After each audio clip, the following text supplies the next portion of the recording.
membaca sedikit tentang kisah yang disampaikan oleh sahabat Rasulullah Sallallahu Alaihi Wasallam, Atha bin Yasar. Beliau menyampaikan kisahnya bahwasanya pada suatu malam Rasulullah Sallallahu Alaihi Wasallam didatangi oleh malaikat Jibril alaihi salam, dan malaikat Jibril menyampaikan kepada Rasulullah untuk bangun, ambil air wudhu, dan juga melaksanakan sholat sunnah 2 rakaat. Bagaimana Jibril mengatakannya? Ya Rasulullah, bukankah engkau mengetahui, apakah engkau tidak mengetahui kalau malam ini adalah malam dibukakannya pintu langit Allah dan dibukakannya pintu rahmat Allah? Maka bangkit dan sholatlah engkau. Setelah itu angkatlah kedua tanganmu meminta kepada Allah Subhanahu wa ta'ala.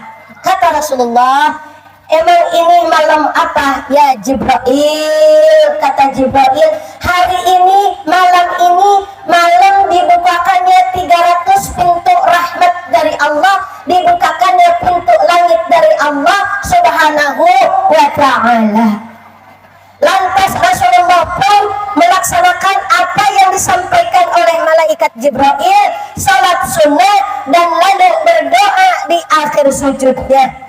Allahumma inni a'udzubika min iqabik wa sakhatik wa la uhsi sana'an 'alaika wa 'ala nafsik falakal hamdu hatta tarda. Apa doanya, Bu? Apa ente? Insyaallah suka lupa Ustazah karena dibacanya setahun sekali. Memang kalau kaprahnya ramenya dibaca setahun sekali, tapi kalau itu doa baca setiap hari. Kenapa tidak kita yang senantiasa takut sama siksa Allah?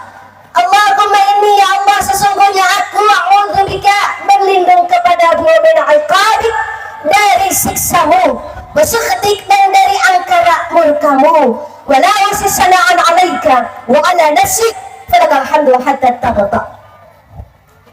Itu doa yang dibaca oleh Rasulullah.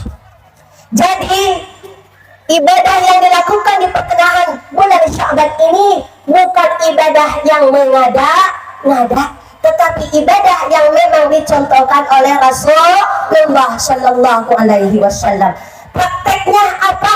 Umumnya ramaikan, hidupkan bulan Sya'ban, diramaikan dengan berbagai aktivitas ibadah.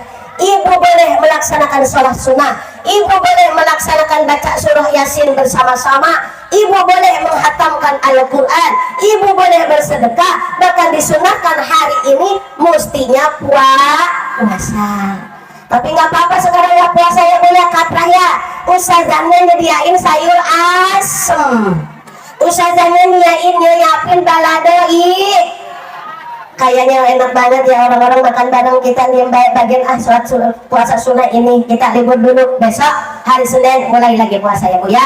Masih bisa untuk melaksanakan sunnah-sunnah dari Allah Subhanahu wa ta'ala. Ustazah ini tinggal jam 10 dicolek ya. Mau ke Karawang habisin kita ya. Baik, nisfu Sya'ban sudah. Kata Ustaz Yani teh begini, Umi nanti itu hadir sekalian Isra Mi'raj. Tadi Umi datang di sini memang lagi baca Isra Mi'raj gitu ya. Isra Mi'raj dengan lagunya ya bervariatif ya. Dan maka setelah itu apabila Rasulullah Sallallahu Alaihi Wasallam terdengar itu ibu-ibu ya dibacain kisah Isra Mi'raj Nabi Muhammad Sallallahu Alaihi Wasallam. Membaca sekilas tentang kisah Isra Mi'raj. Di usia 52 tahun, dalam satu riwayat Rasulullah Sallallahu Alaihi Wasallam tepatnya di tanggal 27 di bulan Rajab, Allah mengkaruniakan kepada junjungan kita Nabi Muhammad Sallallahu Alaihi Wasallam dengan peristiwa Mi'raj. Mi'rajnya seperti apa? Yang mana Mi'raj ini Allah tunjukkan dengan 5 kriteria disampaikan kepada umat yang ada di dunia ini. Bukan semata-mata Allah Mi'rajkan, mengisra dan Mi'rajkan Rasulullah bukan tanpa rencana, bukan tanpa sesuatu. Dalam Mi'rajnya Rasulullah Shallallahu Alaihi Wasallam dengan kadarnya Allah Subhanahu Wa Taala.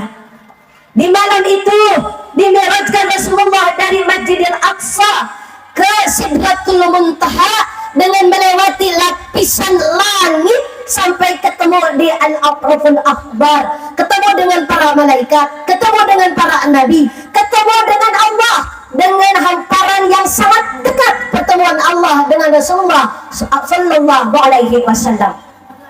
Ada 5 hal yang ingin disampaikan. Apa bukti dari Mi'raj itu? 1.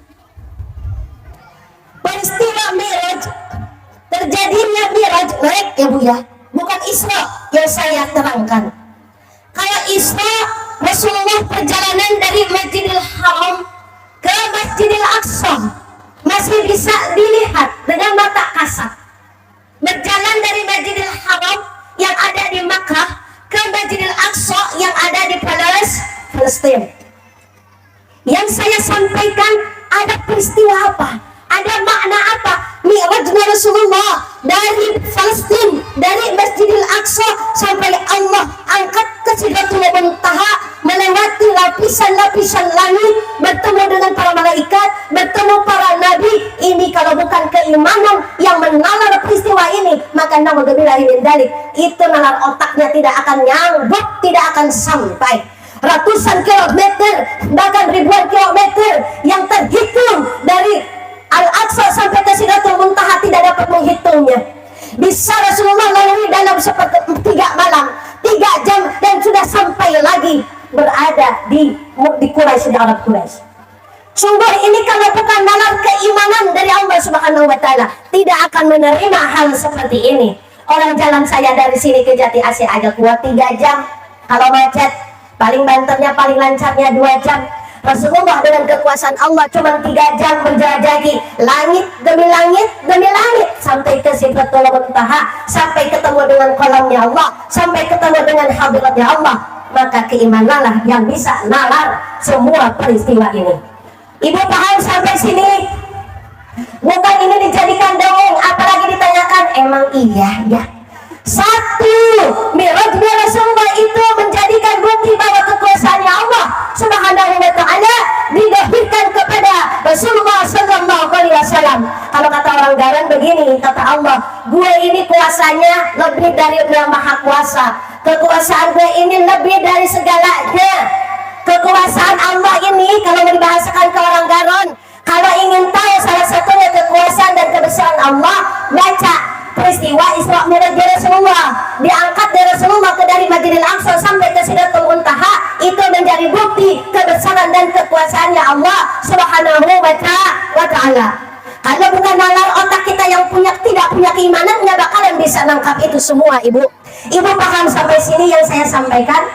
Bahwasanya Mi'raj Rasulullah itu menandakan kebesaran dan kekuasaan Allah, didahirkan, diperlihatkan dengan naiknya Rasulullah dengan qadarnya Allah dari Al-Aqsa lanjut naik ke Sidratul Muntaha.